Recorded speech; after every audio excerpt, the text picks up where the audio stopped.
This is episode 148 of Hebrews in Exile with our honorable teacher, Robert B. Holman Jr. and Shawn Appleton, and we are going to discuss the issue of Jesus being the Messiah. Now, you may have encountered this question once or twice before by family members or friends that may still observe the religion of Christianity. And in this podcast, we're going to provide you with some explanation and some clarification on the topic so you are well equipped and able to answer that question with confidence. So you're going to have to listen to the whole entire podcast to figure that out. And I think you know what the answer is already. So Hebrews in Exile, you know what we do. Let's go! This is Rabbi Robert B. Holman Jr. and Junior Rabbi Shawn Appleton. And this is Hebrews in Exile. It's another day that the Most High has blessed us to be able to sit in front of these microphones and to share with you the things that's on His heart that He has placed on our heart. Mm-hmm. I was thinking today, the difference between what we do and what the majority of other people do that are in our position. We take the time to expositorily explain text, the Father's Word, without embellishing it. We might add a lot of antecedents and a lot of things to clarify a point, but we don't take the text out of context, spiritualize it, and make it something that it's not. Right. When we present a text, it is, and we will preface, hey, we're getting out on our own. Right. This is our own opinion. Mm-hmm. There may be some gaps that's in here that need to get filled in here, but even in filling in the gaps, we try to use what a good lawyer would do, which is precedent, in order to establish a point. Mm-hmm. And it's not to say that, that is the end all be all. We know that when we get into the land, there's certain things that we expect to be taught in order to be clarified. Right. When we get there. Right. So it's a beautiful thing to be able to, like you said, with the expository teaching. And the Most High has given to us this ability to clarify His words for the sake of the hearing of His people. And I thought about it and I go, and I guess it kind of still bothers me that we have such a low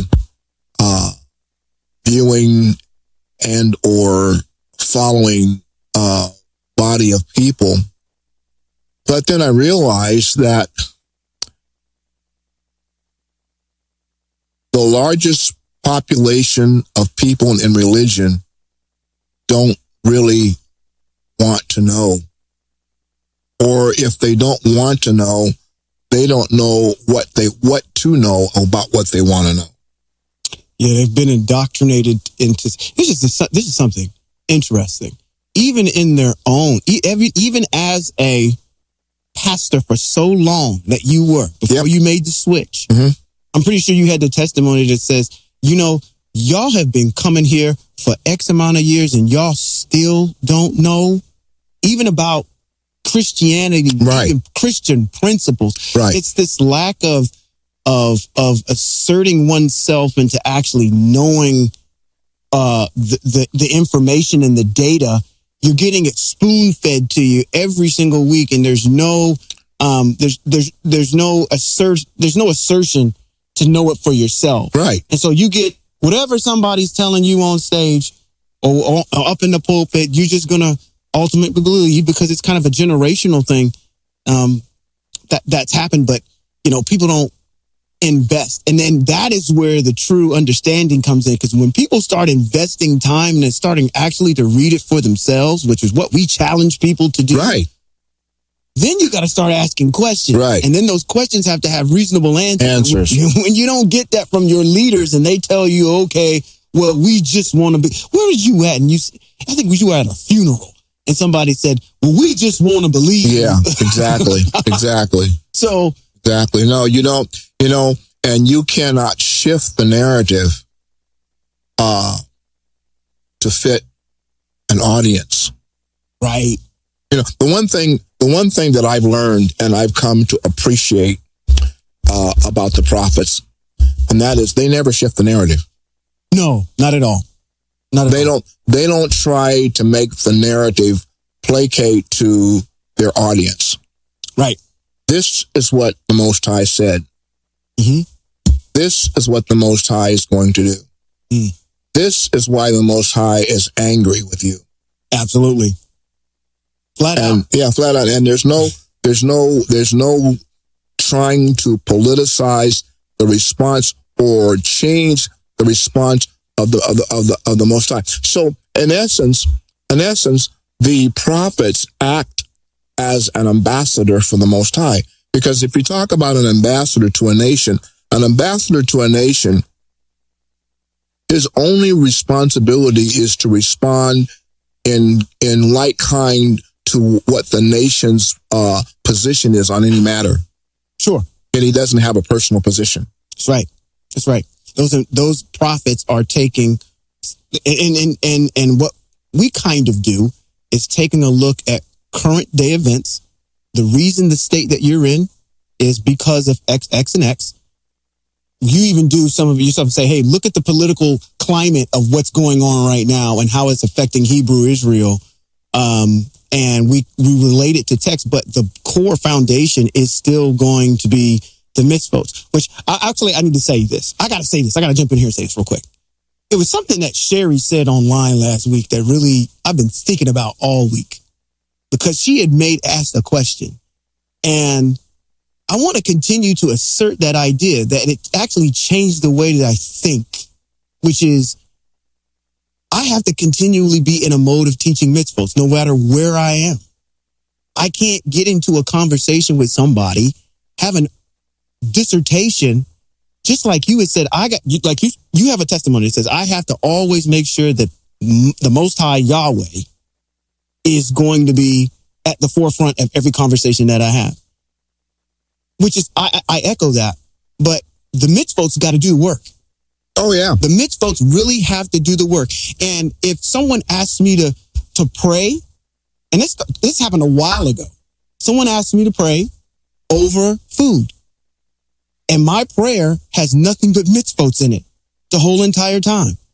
Because that is what is going to get people to turn and get them to understand the Most High. It's not the banter that we have. I know we said that kind of last week in the last podcast, but it's become so poignant to me right now because, again, the prophets, all they're doing is just regurgitating the mitzvot over and over and over again to people that don't want to listen. Right.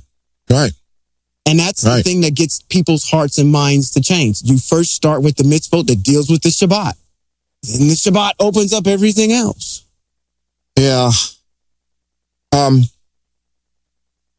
We have done a lot of work and discussion around why this demigod called Jesus Christ cannot be Messiah, the anointed one, nor can he be the King of Israel.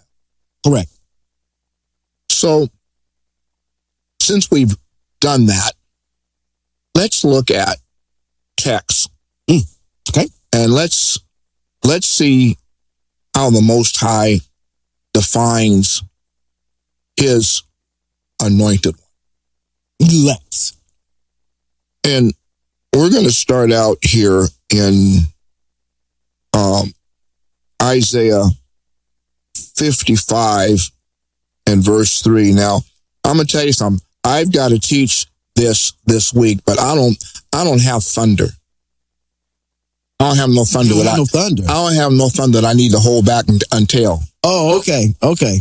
When it's present in my mind, you're going to let it out. It's present in my mind. Okay. And it needs to go. Now, one of the things about that is that redundancy is a principal thing in teaching scripture and teaching Torah so that we understand. So the repetition becomes a better thing in our eyes. So, you all are going to hear something tonight that I'm going to repeat on the Shabbat when I teach, but we're probably going to take this as far as we can tonight, and there's a lot more to say about this subject. What's the subject? Let's look at it. In Isaiah chapter 55 and verse 3, it says, "Open your ears and come to me." Period.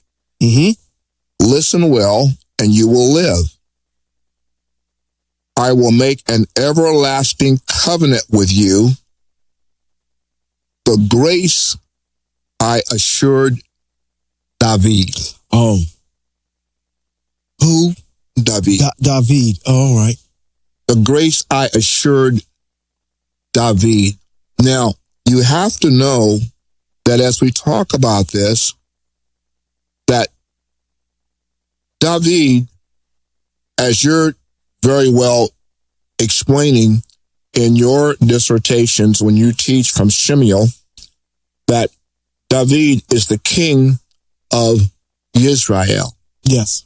But he evolves to be more than just the king of Israel. By that, I'm saying that Israel has a plethora of kings. They do. And the book of Isaiah is about the kings of Yehudah. It opens up in Isaiah chapter 1, and it talks about what Isaiah is really all about. He's all about talking about the kings of Yehudah, which is Judah. And of course, you can't talk about the kings of Judah without talking about the other kings that are ascribed to the northern kingdom, which is Israel. But at the time that David is the king here, as we look at Shemuel, the kingdom is not divided. In other words, the Most High hasn't divided the kingdom as he has when we get over and we start looking at Shlomo and his bungled up mess, which causes the kingdoms to be divided, literally the northern kingdom and the southern kingdom, because of the situation that occurs with that, because the Most High told him, I'm going to rend the kingdoms from you.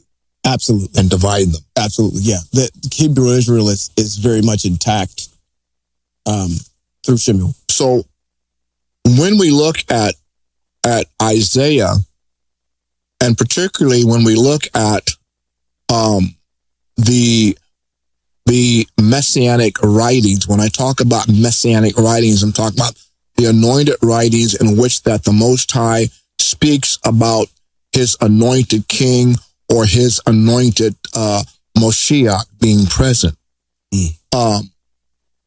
The anointed king and the anointed Moshiach are systemic. In other words, it's language that is used to describe one person. It's not two people, it's one person. So when we look at it, and he talks about the mercies and the grace that I assured David, now you have to go back and you have to start looking at and asking yourself a question. Well, what is the grace that I assured David? Let's go to Psalms 89 and 3.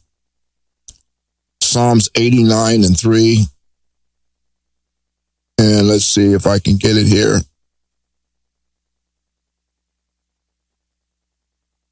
Again, while we're turning there, we're going to start at verse number 1, which in our Hebrew Bible is verse number 2, but in verse number 1, it says, I will sing about Yahweh's acts of grace forever. With my mouth proclaim your faithfulness to all generations. Because I said, grace is built to last forever. In the heavens themselves, you establish yourself, establish your faithfulness. You said, Most High, I made a covenant with the one I chose. I swore to my servant David, I will establish your dynasty forever and build up your throne through all generations. Selah. Which means simply Stop and think about it. Stop and think about it. Now, if you notice the text, the Most High says that he is going to establish, I'm going to establish David's dynasty forever. And he says, I made a covenant with the one I chose. If you have your scriptures over, you should underline that. I made a covenant with the one I chose. Made a contract. Now, if the Most High makes a covenant, does he ever break it? No. So,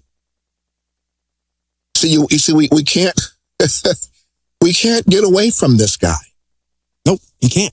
Because this particular text here solidifies the point that there is nowhere in scripture text where the Most High said he has made a covenant with somebody 400 years off in the distance that comes into existence under the establishment of a European government to make their religion flow and call this man that they created the King of Israel. Right. Or the anointed one of Israel. The Most High says, I made a covenant with the one I chose. He chose King David. And he's saying, I made a covenant with him, and I will establish my dynasty. I will establish his dynasty forever. Build up your throne through all generations. We're talking about the king. Yes. Now, let's go somewhere else. Let's go somewhere. Let's go to Psalms. Let's stay in 89 and let's go down to verse 21. Can I take a shameless dig? Sure. That means, did I hear you correctly when you said establish your dynasty through all generations? Yes. So that means you have to be from that lineage of David. Yes. And Dr. Luke does not even say that he is from the lineage of. Okay, he doesn't. To make sure that no, he doesn't. He doesn't. Luke never establishes that Christ is from the lineage of David. You can clearly see that he is a relative of someone from the house of Levi. Now let's look at verse 21 in this same chapter. I have found David, my servant. I have found him, and I've done something with him, and anointed him with my set apart oil. I have anointed him. Now, we know that the word anointed also is systemic with the word Messiah or Mashiach. So now he's saying, I have Mashiached him with my oil. My hand will always be with him, and my arm will give him strength. No enemy will outwit him. No wicked man overcome him. I will crush his foes before him, strike down those who hate him. My faithfulness and grace. Now we get back to the issue. I've chosen him with grace. Right. I'm going to give you, Hebrew Israel, in the day of redemption, the same grace I've given King David. So now he says, I have established, where am I at?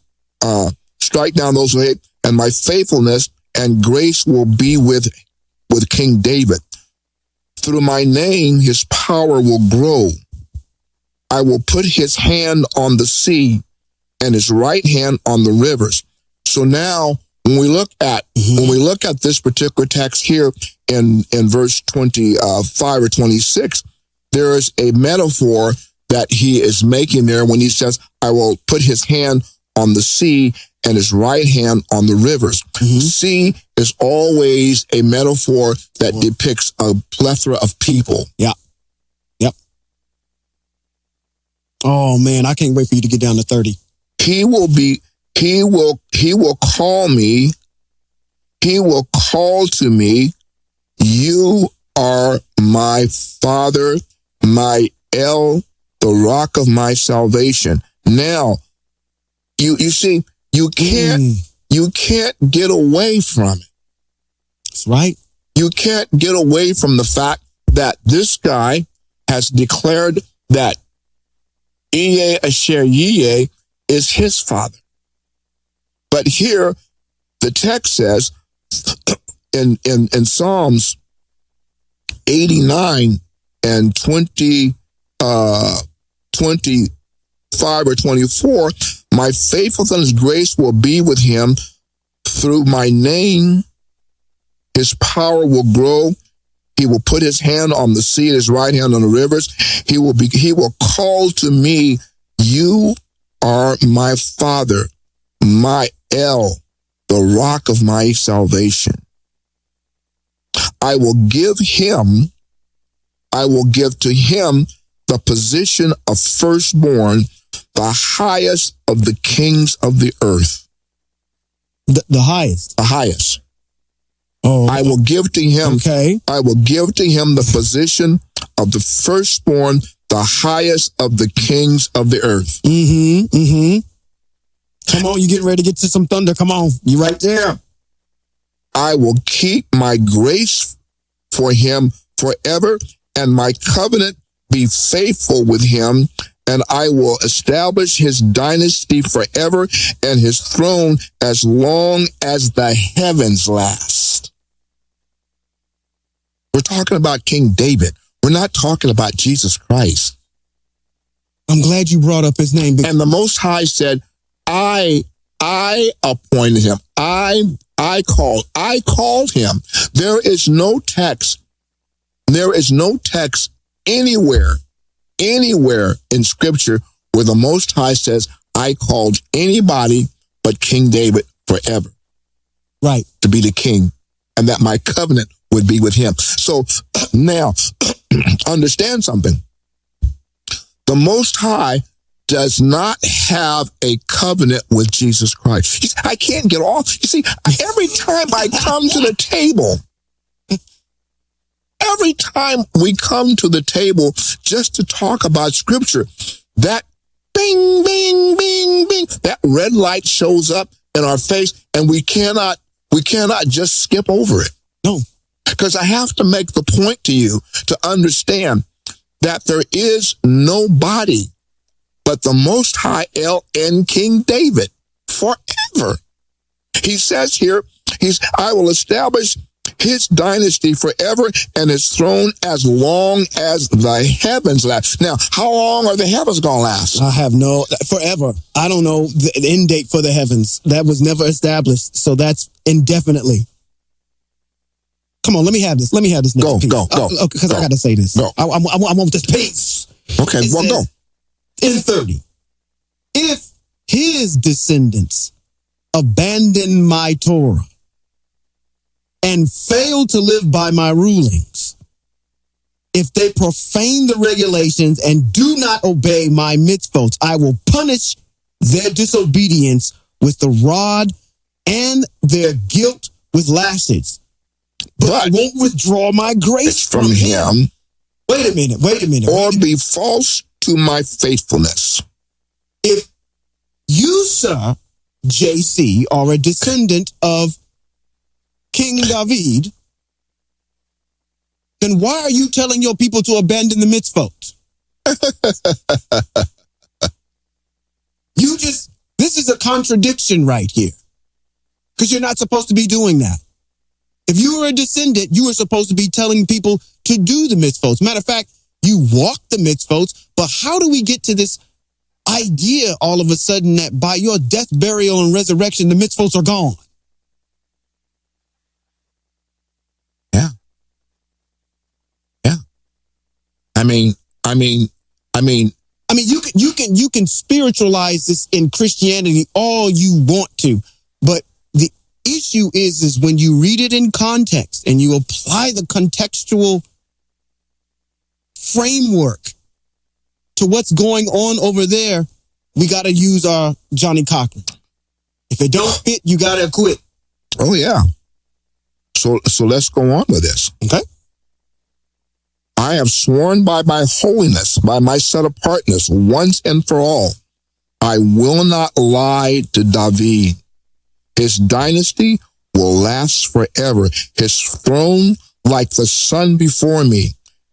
It will be established forever like the moon, which remains a faithful witness in the sky. Selah. But if you spurn your anointed one, now hear the text. Excuse me. You can't open up Psalms 89, jump down to this text and read it and say, but if you will spurn the anointed one, reject it and vent your rage on him, you renounce the covenant of your servant. You can't jump down there without reading the pretext to understand that the pretext is talking about David and not Jesus Christ. Absolutely. Contextual, expository explanation of the text. That's all we're doing. You renounce the covenant with your servant and defile his crown in the dust. You broke through all his defenses and left his strongholds in ruin. All who passed by plundered him, David. He is an object of scorn to his neighbors. Mm-hmm. You raised up the right hand of his foes and made all his enemies rejoice. This particular writing in Psalms 89 is all about the king. David. Get the important part about it. I have established a covenant and his dynasty forever. Mm-hmm. Even to the point that it's established through the consistency of the moon and the heavens.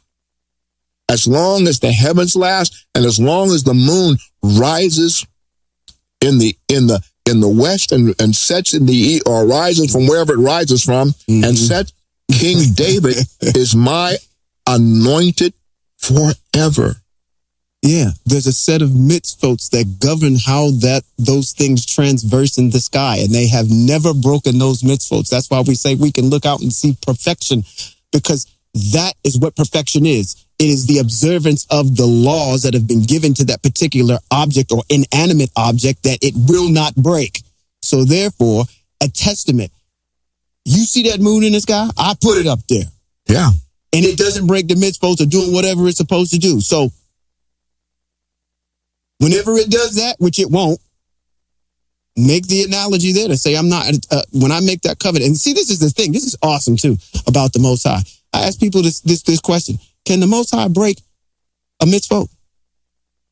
Huh? Is the Most High bound by the mitzvot? Yes. He's bound by his own words. Yeah. Yeah. So he can't change. I mean, just like he says, I made a covenant of grace with David. Mm-hmm. I'm going to make that same covenant of grace with you. When we have been redeemed out of this exiled land, the Most High says, I am going to make the same covenant of grace with you that I made with David. Sure. So now we've gone and read what the covenant of grace is. Yes. Let's go to Ezekiel, chapter number 34. And we're going to start reading in verse number 23. He says these words. And in Ezekiel chapter 34, once again, Ezekiel is speaking and prophesying to the redemptive period. Yes. This is not exile period. This is redemptive period. Mm-hmm. I will raise up one shepherd to be in charge of them. He will let them feed my servant David. David, yes. He will pasture them and be their shepherd. Mm-hmm. So now he's telling us that King David is going to be our shepherd. I, Yahweh, will be their Iye Ashar Yeye, and my servant David will be the prince among them. I, Yahweh, have spoken. I will make a covenant of peace with them. I will rid the land. Now he goes on to talk about the issues of the land. But this point in verse 23 and verse 24 establishes who and how David is going to work in the redemptive period. He's going to be the prince. Mm-hmm. That prince means that he's going to be the Most High's anointed. In other words, you have to realize that the Most High is a spirit. The Most High is never, ever, he's never going to evolve into a human being. He's always going to be a spirit that's going to work through a human being whom he can trust. So in the beginning of the establishment of King David as king over Israel, when Saul was rejected, it was at that point the Most High knew that this is going to be my anointed Moshiach forever. Not only is he my anointed Moshiach forever, but he's going to be a king. Not only is he a king, he's a warrior. Absolutely. And it follows, I want to interject a mitzvah. It follows the mitzvah, because when it says that when you get into the land and you desire to have a king, I will pick the king for you. And everywhere we see, anywhere else where another king was picked, it's always been a failure. But we've already established here that the Most High has already selected David to be his anointed king forever. Yeah. But again, there's a mitzvah that's nested in there. Right. So I mean, all of the scripture text just seems to continue to feed our minds in terms of who King David is. Yeah. Let's go to Hosea chapter 3 and verse 5. I'm noticing here. Why do I keep taking these digs on here? There's so many opportunities for the writers of our Hebraic text to give us so much clarification that if this was somebody else, they should have wrote his name in here. Exactly. But they keep writing David's name. No. Remember something. Remember something. The Joker said, I can only say those things I hear my father say. Mm-hmm. And I have to watch my mouth with what I want to say. He didn't say squat. So you go with them S words. Squat. Starts with an S and ends with a T. You can say the other one. Squat. He doesn't say squat about what the Most High says. He says, when he talks about the Most High, as Trey Beverly and I talked about a few weeks ago, it's been said, but I say. Well, wait a minute. I thought you were going to say what the Father said, but now you're changing to say something that you said. So, I mean, the point being is that, I mean, I can't read a text where it doesn't knock him down. Yeah. You know what it's like? Mm-hmm. It's like setting up an alley of bowling pins, and you're a sharpshooter. Yeah. You hit that head pin and you strike every time. Yeah, absolutely. Every time we come to text to talk about something, it's like having an alley full of bowling pins and we're throwing a ball down the lane that's striking, knocking them down. All 12 of them. Right. No spares. No spares. And see, that's again, I think we need to establish here that the fervent, for lack of eloquence, attack, and that's not really the word I want to use, but enlightenment on this individual is to get our people to come out and come back to the Most High. We always got to remember that Christianity is an offshoot from the Masoretic Hebraic way and lifestyle. It has been established off of it. It picks things out of our text and establishes it establishes a religion, takes our lifestyle and it says, hey, we like these components out of it, and we're going to establish a religion from this. Yeah. Judaism does the same thing. Islam does the same thing. Yeah. We're the oldest, most respected way of life in antiquity that most, if not all historians, are in agreement with. Right. But the issue is that we keep pinning this dude to the wall because of the fact that most of our people are listening to these geriatrics all the time, and they're not doing what we talked about earlier, is getting the data, getting an understanding, and trying to understand what it's about. And I'm trying to understand. Pastors spend their time. Well, I've got to study from my message Sunday. I'm trying to figure what are you studying? They're studying how to go into our text, pick out something, and they do it all the time, and what we call springboarding. Let's just pick out something. And I'd mentioned that to someone this past week. I'd said, that's the one thing that I can appreciate about FTF versus any other Messianic congregation, versus any other purist congregation, versus any Christian congregation, is the fact that when you come in here, there is an ideation that we are going to open up the book and we're going to study what the Most High said. We're going to study these mitzvot, and in doing so, we also get history of our people, and we also get an understanding of a lifestyle. Right. That is what you're in here for. It's like I show up at your chemistry course, and I'm going to learn chemistry. That's right. what I'm there for. That's what I'm there for. I'm not here to hear about your political position about what Trump or what Biden's doing. This is not a political science course. Right. This is, and you decided to go in there and pull out a couple chemistry parlance and vernacular to use in there to establish what you want to talk about, which is political science. No, I'm here to learn about chemistry. That's what I'm here for. And people got to understand, and at least what I'm understanding is that people are going to these churches because they're going to hear that particular narrative about, okay, I'm not here to learn about antiquity. I'm not here to learn about a lifestyle. I'm not here to learn about Yahweh. I'm here to learn about how I can be exonerated and go to a car wash, a moral car wash every single week, act and behave poorly, and not atone for anything or take responsibility for anything that I do. And I want you to make me feel good about it. That's what I'm here for. I'm not here to learn about history. So the idea of what people are even going there for is totally different. That's why we're kind of a set apart people that says, hey, listen, we want to know what the Most High said. I hear the words of an old sitcom with Flip Wilson, the devil made me do it. Yeah.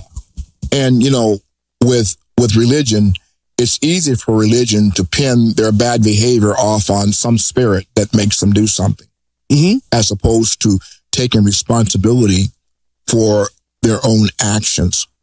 When you do something good, you take responsibility. Oh, I did. That was good. God was with me and I did something wrong. And when it's bad, the devil made me. No. The same spirit that causes you to do that which is wicked, it's the same spirit that causes you to do that which is good. It's your own spirit. Mm-hmm. And you have to take accountability for it. Let's hear what the prophet Hosea says. Yeah. And then I want to go to First Chronicles. So you'll need to pull up First Chronicles for me.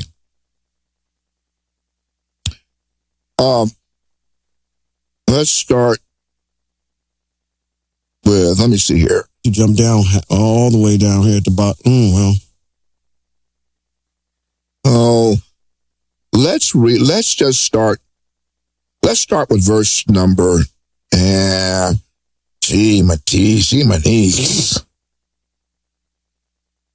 Let's start with chapter 3, and we're going to read down to get to where I want to get to. Because in this, I talked last week about how the Most High saw his wife as a whore. And I'm not sure my young people understood the vernacular, which I'm going to have to fix this week when I come back to teach. He always said to me, Go once more and show love to this wife of yours who has been loved by her boyfriend. To this adulteress, just as Yahweh loves the people of Israel, even though they turn to other gods and love the raisin cakes offered to them. Now,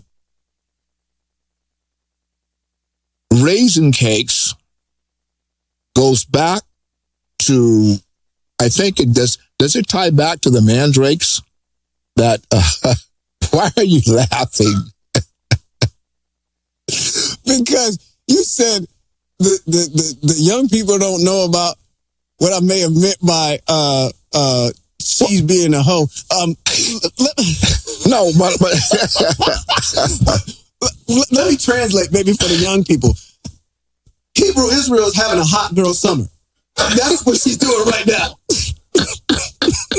That's what the young people say nowadays. So I fall over here laughing because we're going to get to this hot girl summer part. Oh, never mind. I'm sorry. I detracted from where you were going. Okay, I'm good. Okay.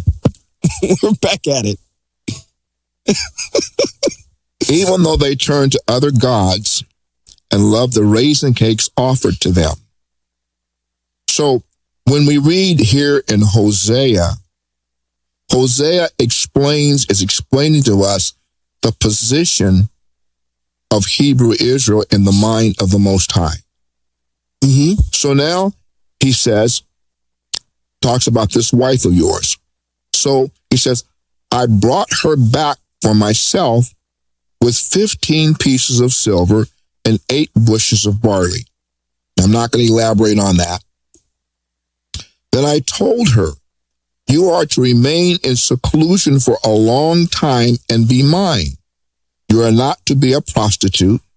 You are not to be with any other man. And I won't come in to have sex with you either.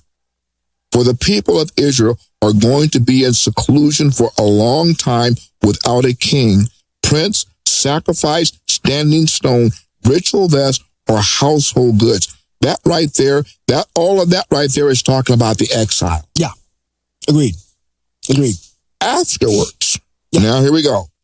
Afterwards, after this exile and after this period here that precedes what I'm getting ready to read now, the people of Israel will repent and seek Yahweh, the Iye Asher Yiyeh, and David, their king. Who are they going to seek? They're going to seek Yahweh and King David, their king. They will come trembling to Yahweh and his goodness in the Akarit Hayamim. That means they're going to come trembling to Yahweh in the last days. Correct. Which is where we are right now, except for the trembling hasn't started. Right. But listen to what the text says. The text says that they will repent and seek Yahweh, okay, and David their king. Why, if Jesus Christ was the king and he's the one that's going to show up, why didn't the prophet Hosea say that? Because in the words of the music from Porgy and Bess, it ain't necessarily so. Oh boy. It ain't necessarily so. The things that you're liable to read in the Bible, they ain't necessarily so. So the prophet establishes what's going to take place in the last days. And everything that's going to take place in the last days has to do with one spirit and one human individual. That one spirit is Iye Asher Yiyeh, Yahweh, and the one person is King David. Now let's go to Chronicles. First Chronicles, I forget where it was, 16? 17, 14. First Chronicles. But you probably want to go back up to like 10 or somewhere in there and to get to chapter 17? Chapter 17. First Chronicles 17. Let's see. I believe that's where you want to go. 17, First Chronicles 17. There is no 17 in First Chronicles. How did I get there? Oh, excuse me. Chapter 17. Chapter 17. Yes. Chapter 17. Let's go somewhere here.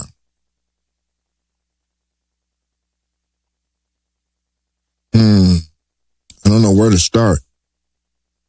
10?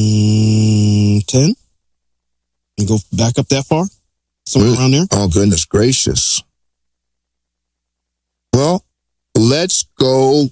Let's just start here. Let's do what they do in the church. In the church. Except for we're going to explain. Tabernacle. We're going to explain as we go along. We're not just going to read and just read on. And let's understand something here in Chronicles, that Chronicles is establishing some things about Chronicles is kind of a regurgitation of everything that we will read and study in the book of Kings about the kings. It's going to be kind of a regurgitation of that. Yeah, exactly. I think even prior to that. Because it's a chronicle. Samuel's, yeah. Yeah, it's a chronicle, which means that he's going to chronicle some things. Yeah. He says in verse 17, we'll start in verse 1 and read down. After David had been living in his place a while, he said to Nathan the prophet, "Here, I'm living in a cedar wood place, but the ark of the covenant of Yahweh is kept under a tent." Nathan said to David, "Go do everything that is in your heart, for Yahweh is with you." But that same night, the word of Yahweh came to Nathan. "Go tell David, my servant, that this is what Yahweh says. You are not to build me a house to live in, because from the day I brought up Israel until today, I never lived in a house. Rather, I've gone from tent to tent and from tabernacle to another." Now, when he says, "I've never lived in a house," the question becomes one that, what house could you build for me to live in? Exactly. I'm too big for it. See, now, oh man. Ooh. Okay, I'm going to go there. Okay. In Isaiah, the latter clause of chapter number 55, the Most High says, "My thoughts are not your thoughts. As far as the heavens are from the earth, are my thoughts from your thoughts, nor are my ways your ways." I'm not going to deal with the ways because the way that word in itself has meaning to what's being said. Mm-hmm. But the idea of thoughts. So when you think about the Most High and you think about man, he says, "I don't think like man." David is thinking like a man. He wants to place me in a house. I've never lived in a house. There's no house that you can build that can hold me. Mm-hmm. In essence, what he's really saying, the whole of creation is my house. I live in the atmosphere of what I've created. Yeah. So you can't build anything for me. "You are not to build me a house to live in, because from the day I brought Israel up out of until the day, I never lived in a house. Rather, I've gone from tent to tent, from tabernacle to another." Everywhere I traveled with Israel, did I ever speak a word to any of the judges of Israel, whom I ordered to shepherd my people Israel, asking, "Why haven't you built me a cedar wood house?" Mm-hmm. Now, when we look at this idea of this house, your mind might go back to the tabernacle. But the Most High didn't live in the tabernacle. His presence appeared there. Right.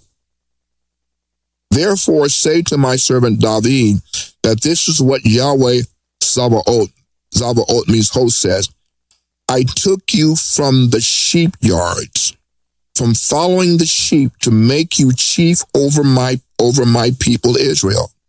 I have been with you wherever you went. I have destroyed all your enemies ahead of you, and I am making your reputation like the reputations of the greatest people on earth. Mm-hmm. I will assign a place to my people Israel. I will plant them there so that they can live in their own place without being disturbed anymore. The wicked will no longer devastate them as they did at the beginning, and as they did from the time I ordered judges to be over the people of Israel. Instead, I will subdue all of your enemies. Moreover, I tell you that Yahweh will make you a house. Mm-hmm.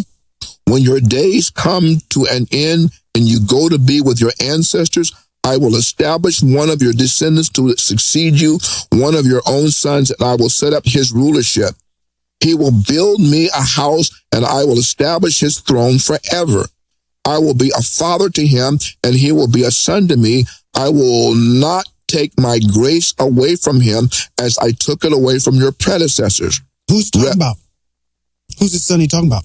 Huh? Who's his son he talking about? He's talking about Shlomo. Right. And he says, he's very specific. He says, one of your sons. None of your sons. Specifically, yeah. Specifically. Mm-hmm. Rather, I will maintain him in my house and in my kingdom forever, and his throne will be set up forever. Now, you remember that the Most High said that King David's throne would be forever as a dynasty, and it would never depart forever. You remember that. Nathan told David all these words and described his entire vision. Then David went in, sat before Yahweh, and said, "Who am I, Yahweh El? And what is my family that has caused you to bring me this far? Mm-hmm. Yet in your view, El, even this was but a small thing. So you have said that your servant's dynasty will continue on into distant future. You have regarded me, Yahweh El, as a man of high rank. What more can David say to you about the honor you are bestowing on your servant? For you know your servant intimately. It is for your servant's sake and in accordance with your heart that you have done all this greatness and revealed all these great things. Yahweh, there is no one like you, and there is no Asher besides you. Everything we have heard confirms that. Mm-hmm. Who can be compared with your people Israel? What other nations on earth did Asher set out to redeem and turn into a people for himself and make yourself a reputation by doing great and terrifying things as you drove out the nations from before your people, whom you redeemed from Mitzrayim. So we've read down there all of the. We're going to stop the reading there. We've read the position of how the prophet Nathan speaks to King David about the mindset of the Most High concerning him and his family. Mm-hmm. So, the question becomes one. With all of the plethora of information that establishes the anointed king of Israel, the nation, the Hebrew nation of Israel, where the Most High repeatedly established himself in the oneness of who he is to the nation, and how he establishes the man that he has chosen. Said, I chose him. Mm-hmm. I chose him. Mm-hmm. I chose him. And I anointed him with my set apart oil. Right. Only a king gets anointed with oil. By the mitzvot. And the king gets anointed by the head Kohanim. That's correct. In this particular case of text, the Most High said, I anointed him myself. Mm-hmm. So now I'm going to ask you a question.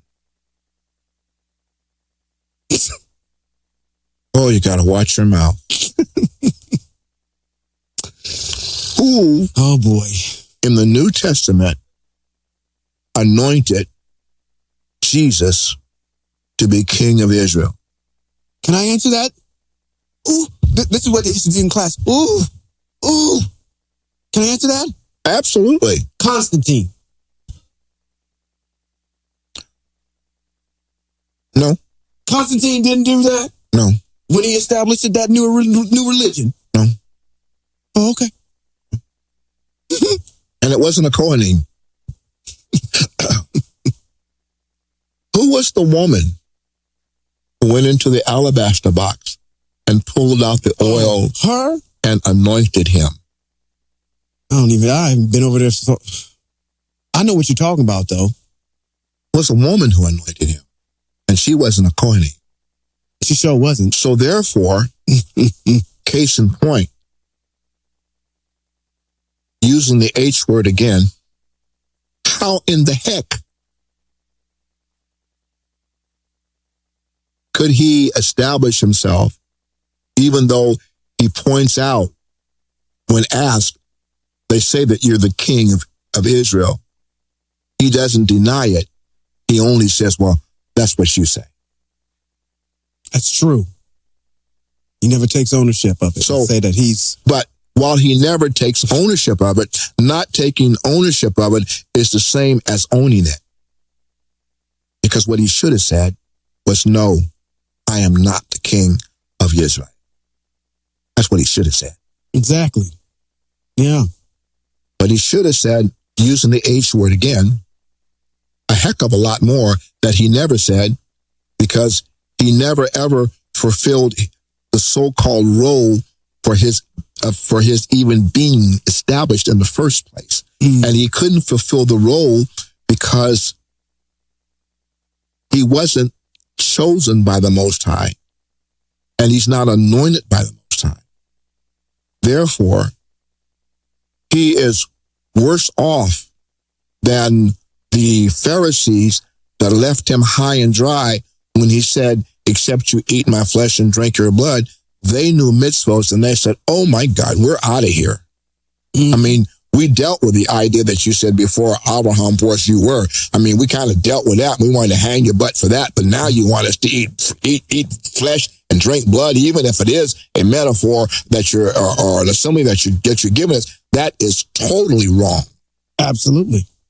Absolutely. So you see, Shawn, we can't, it's impossible for us to sit before these mics, have a textual discussion without once again putting nails in this guy. It's true. I mean, he has so many nails in him now. I don't even know why there's even still a discussion. Except for the fact that it behooves us to sit before these mics and proclaim the truth, because truth matters. Yeah, it does. Very much so. That even the king asked the question, who is like you? True. He restates the words that the Most High has said in Isaiah. Who's like me? To whom do you compare me? I'm the first. I'm the last. I established the heavens and the earth and the eternal people. Who's like me? Who do you compare to me? No one. And, you know, my whole desire is for our people at some point to wake up and realize that there is not a human being who can die for your sins, and that human being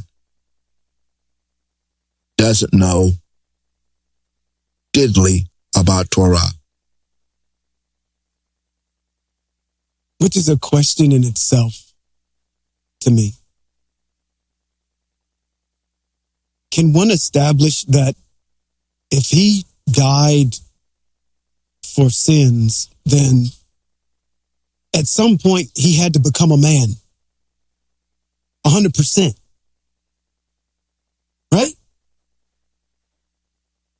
Because the Most High can't kill himself. See, now you're trying to be rational. That's what, and I'm glad that you went there, because what it's turning into is starting to turn into something very nonsensical and comical. It's like trying to explain to somebody that Superman does not exist. Well, I read this book. It's a comic book. It says it's right here. He says he did all these things. But do you realize Superman doesn't exist? He was made up. No, he does exist. And that's what it's like trying to do. It's trying to rationalize. There's no person named Kal-El that came from the planet. There's no planet named Krypton that you can actually pinpoint somewhere in the heavens and say this person came from it. It is a made up story. But you have people that literally believe it. And that's what it's like, trying to impart truth into somebody who just doesn't want to hear it. No matter how many angles you come at it and say it's just unrealistic for a person to be able to move at the speed of faster than a bullet, or to be the man of steel. It's impossible. How in the world do you come up with that? Well, I just believe it because I seen it on TV and I seen it and I read it.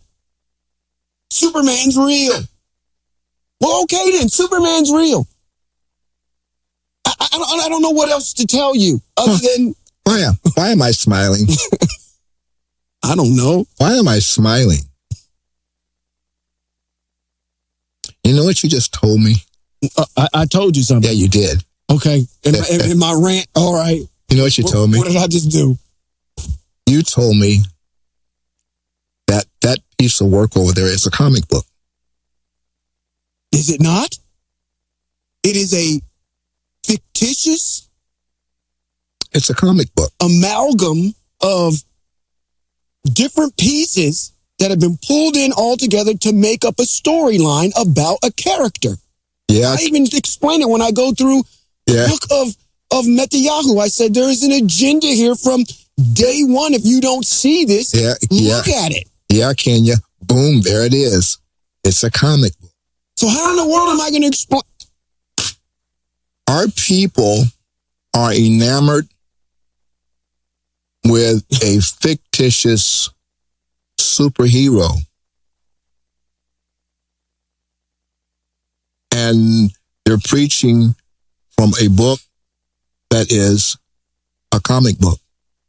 That's why it's literally like we tune it out. It's like it's the pastor it's not every real. single week and opens up his comic book and says, okay, this is what we're going to learn.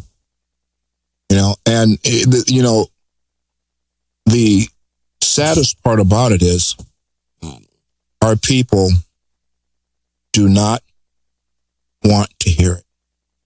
And it reminds me of the dissertation with come on, who's the guy? It's an Acts. Stephen. Oh, Deacon Stephen. It reminds me. Okay. It reminds me of Stephen. Mm-hmm. I mean, when you go in and you pull out the dissertation of Stephen, when Stephen stands up and proclaims to them truth, mm-hmm. they just made a lot of noise to block out what he was saying. And he started at the beginning. He didn't start in the middle. He started at the beginning, and he told them everything that they did that offended the Most High. Yeah. Now we got to deal with this Stephen And character. then because they didn't want to hear it, they stoned him to death. Yeah. Yep. And he said, lifting his eyes to the Shemaim and said, Father, forgive them, as they don't know what they're doing. Now, I'm going to say this.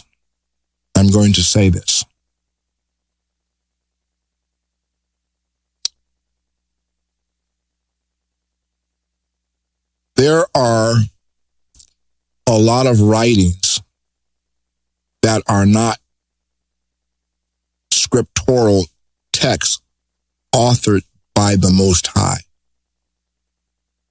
But we have a lot of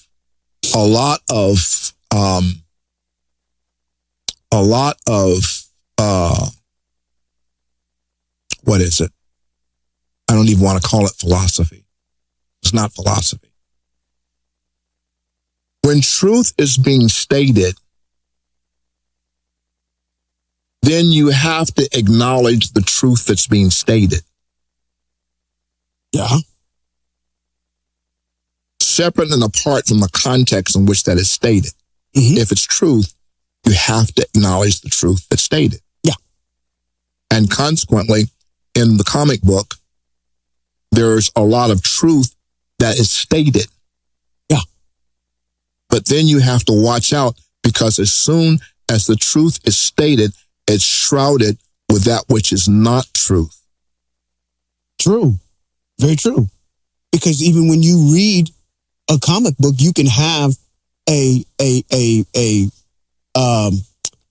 framework of how the story is unfolding that you can relate to. But then when you get to some issues that are in there, you're saying that's impossible. That just cannot be. Yeah. You know it emphatically. As soon as you read it, you're just like, okay, but that's because you're rooted and grounded in a foundation and a reality that is not based in some type of fiction. And that's what we're trying to do, is say, hey, the Most High has established all these things over here in the Masoretic text and our text over here. And then this is how the world is established, and this is how the lifestyle works. And then when we read things that are diametrically opposed to that, we immediately recognize it. And it's just what we're doing. It's bringing those things to the forefront. So, at any rate, what you got over there?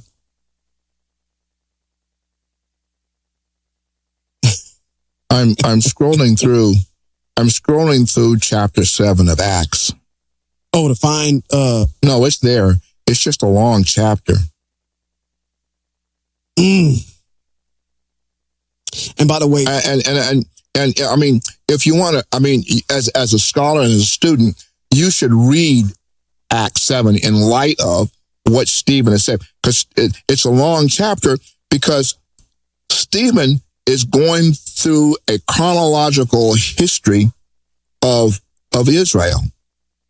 yeah, I mean, he starts out by saying, let's go to verse 1. The Kohanim Hakado asked, are these accusations true? And Stephen said, now he begins to explain. It begins in verse 1, and oh my goodness, it goes down to verse number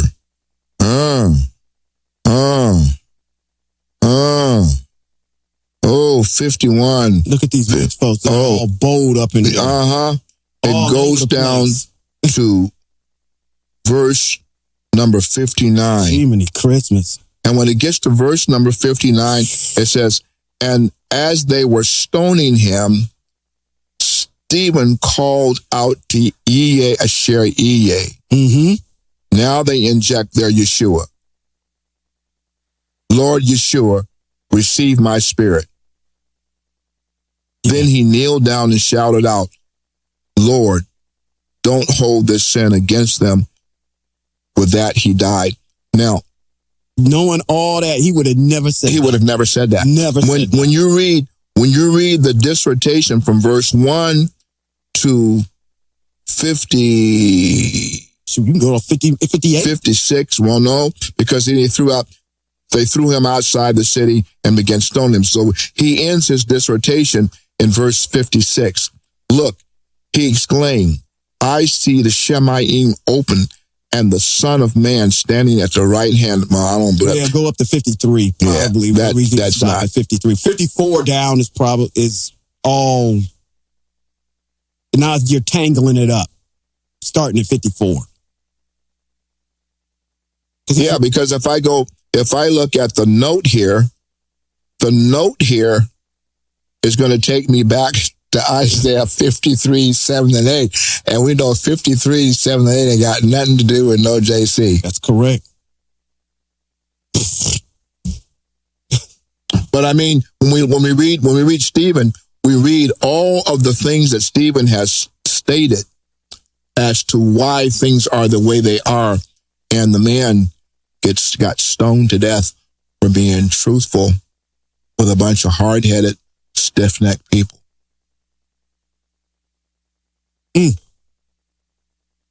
So today, in today's climate, they don't stone you with stones. They stone you with words and try to discredit you as an individual speaking for the Most High by using terminology that refers to you as a heretic. Sure. Absolutely. Yep. But I'm not a heretic. I speak at the behest of Yeh, Asher Yeh, proclaiming his truth into the ears of whoever hath an ear to hear, let him hear. This has been Rabbi Robert B. Holman Jr. And the Junior Rabbi Shawn Appleton. And this has been Hebrews in Exile. Shalom.